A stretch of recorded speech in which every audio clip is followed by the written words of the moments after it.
Hey guys, I've been going over some of the worksheets. The worksheet where I asked you about the picture book and I asked you how it's going. And one of the questions I asked was, what is something that's giving you trouble or what is something that's causing you concern? And one of the main things I'm seeing repeatedly is people are concerned about how to put this book actually together. Um, the idea is to make it look like an actual book, as close to a book as you can. You want to avoid basically just taking a bunch of papers and stapling them together. That's what an essay looks like, not a children's book, right? So I've been getting questions. People are actually concerned about how to put this thing together. So what I thought I would do is show you some examples of books that past students from past classes have turned in and let me keep as examples.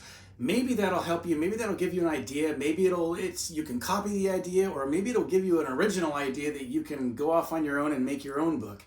All of these are acceptable means, okay? As long as it looks something like a book and you actually put this thing together, that's fine. That's great. So let me show you some examples of some of these. So first one I want to show you. This is actually an empty book. You can buy these at school supply stores where teachers buy their supplies for school. You can buy them at craft stores or art stores. Places like Michael's, I think, still sell these. And basically what it is it's a hardbound book, but inside it has blank pages and then you can fill them up.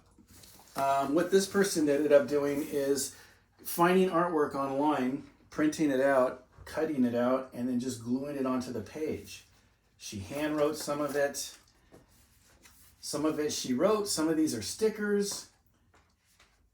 In order to supply the pictures, she had all kinds of different ways of putting that in there. And the text, she did on a computer, printed it out, cut it out, and then glued the text right onto the empty page. And I think that works really nicely, actually. So there's one idea. Another interesting idea. This is just construction paper, squares of construction paper. And I think she took packing tape and taped over it to give it kind of a laminated feel. Makes it a little more permanent, nice and stiff for turning the pages. The artwork, I believe, was all hers. And she bound it.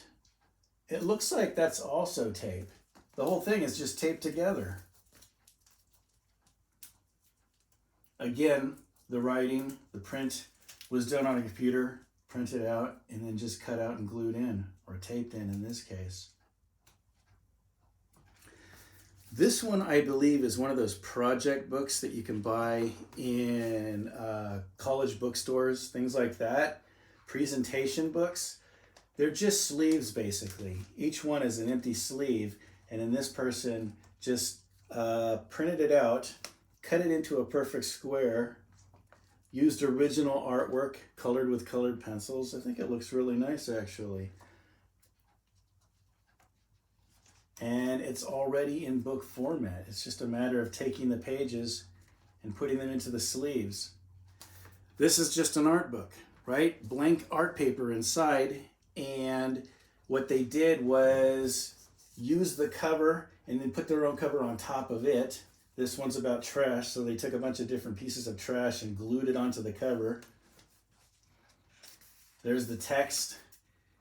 And then it looks like they drew right onto the art paper. The text was cut out, printed out, cut out, glued on.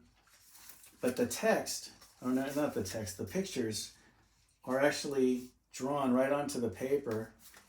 This is felt that's been cut out.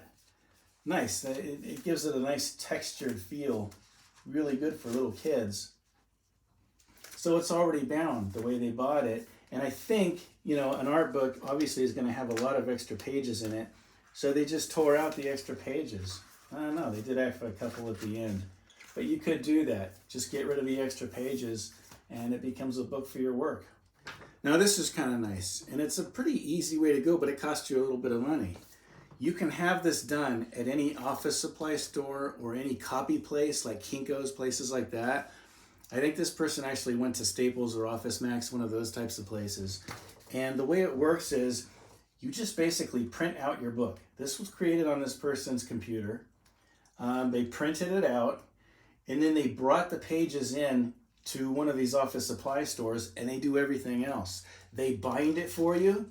they can put on this plastic cover for you there.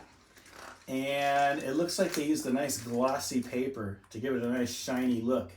You can also have them laminated if you want to make it even more permanent.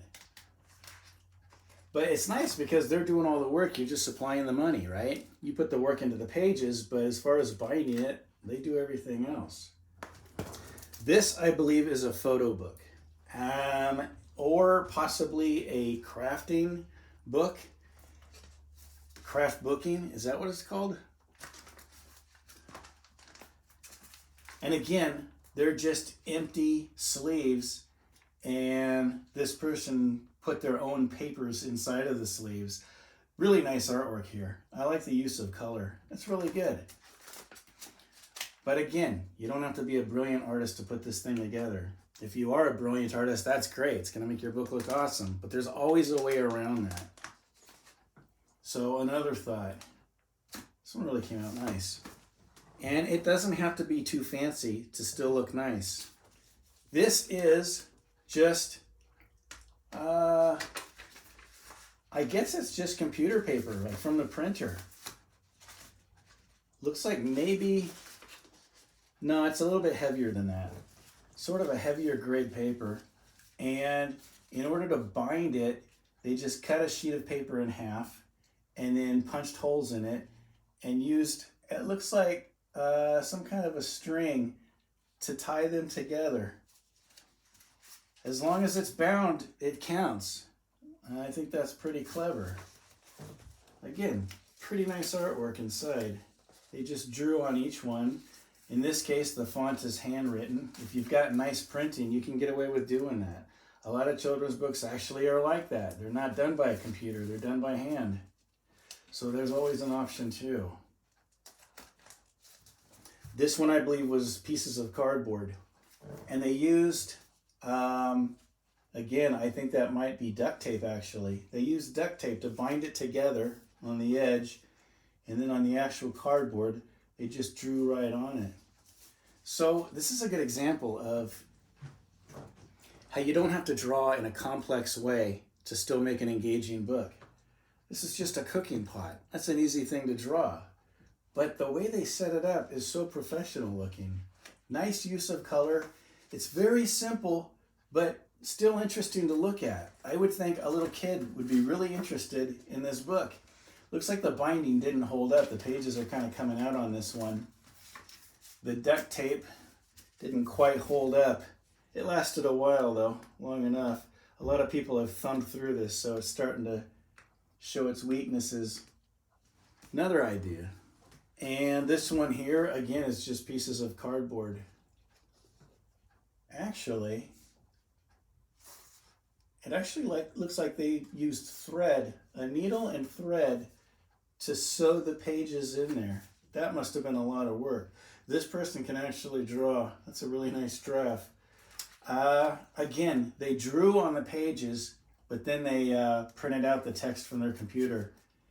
And it looks like they glued it on. I guess that's just glue, gluing the text on. So, another possibility. One more thing I want to show you. This is not a homemade book, okay? This is not made by a student. This is a book I actually found in a store. The reason I want to show it to you is because if you're freaking out about your drawing ability, you shouldn't. And here's why. This is a real book, a book that's actually been published and sold, and you can find this on Amazon right now. But look inside. Not there. Look how simply it's drawn. Look how basic the font is, right? They wrote it like a little kid would write almost. Look at the artwork, the pictures. It's literally just a drop and a cloud. Now, I don't think this is great artwork. I wouldn't buy this for my kid, let me put it that way. But my point is, it's an actual published book. This person is a published author, and this is their ability. I don't think it's that well written, and I don't think the artwork is anything outstanding, but it was good enough to get the attention of a publishing house. So there you go, just to show. If you draw in a simple way, that's totally okay. If you want to draw stick figures, That's totally okay. You can still make a stick figure be engaging, right? You can use color. You can give them a personality by the way you draw it, by the expressions that they have and the actions that they're making. So it doesn't have to be really complex. Simple is actually okay, especially when we're talking about children's lit. So basically, I just wanted to show you these just to give you an idea, okay? If you are freaking out about how to put your book together, you really don't have to. You've got all these different options, or maybe something completely new. If you've got an idea for how to put this together that's totally different than any of these, that's great. Experiment with this, okay? I'm not gonna penalize you for trying something new. If it doesn't work, it's okay. The main thing is, I don't want you to turn in a bunch of papers that are just stapled together. I want you to actually put in an effort to make it look like a book, so that when you sit down with a little kid and hold this in your lap and read it to them, they recognize it as being a book. That's what we're aiming for, okay? That's really all I wanted to say today, just to give you some pointers, just to give you some ideas. Keep working on the book. I'm not giving you anything else for this week, okay? You're working on the essay. Keep working on that essay. It's still going to be due Sunday.